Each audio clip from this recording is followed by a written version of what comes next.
Hello viewers, আসসালামু আলাইকুম। Welcome to our new vlog. আশা করছি সবাই ভালো আছেন।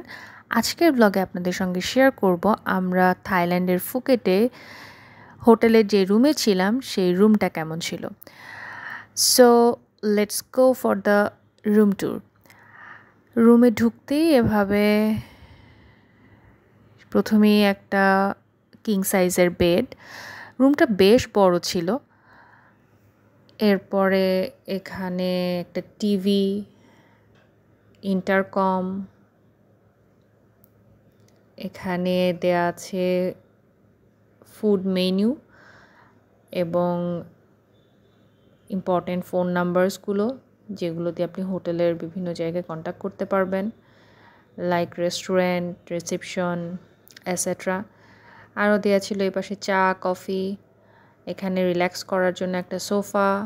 আর এই বিছানাটা অনেক বড় ছিল, 3জন বাচ্চাসহ 3জন ফ্যামিলি নিয়ে থাকার জন্য যথেষ্ট। ওয়াশরুমটাও ছোটোখাটোর মধ্যে বেশ সুন্দর ছিল। এখানে শ্যাম্পু, সাবান এগুলো দেয়া ছিল। এখানে কিন্তু টুথব্রাশ, টুথপেস্ট এই ধরনের অ্যামনিটিসগুলো ওরা প্রোভাইড করে না।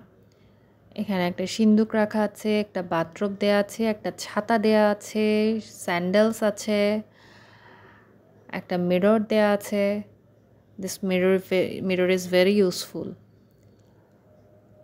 আর মেইন চমক হচ্ছে এই রুমের দ্য ভিউ। সুবহানাল্লাহ, ইটস অসাম। এত সুন্দর একটা ভিউ ছিল।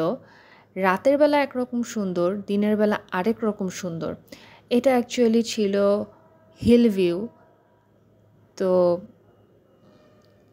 এখান থেকে ফুকেট শহরটাও দেখা যাচ্ছে। আমাদের এই হোটেলটা কিন্তু বিচের খুব কাছাকাছি ছিল, লাইক 5 মিনিটস ওয়াকিং ডিস্টেন্সের মতো। তো যাই হোক, আমরা রুমে ঢুকে পড়লাম। আমরা প্রচণ্ড ক্ষুধার্ত ছিলাম। আমরা জার্নি শুরু করেছিলাম সকাল 6:30টায়। ফুকেটে পৌঁছাতে রাত 10:30টার মতো বাজে। তো আমরা সবাই খুবই ক্লান্ত ছিলাম। And this is the day view.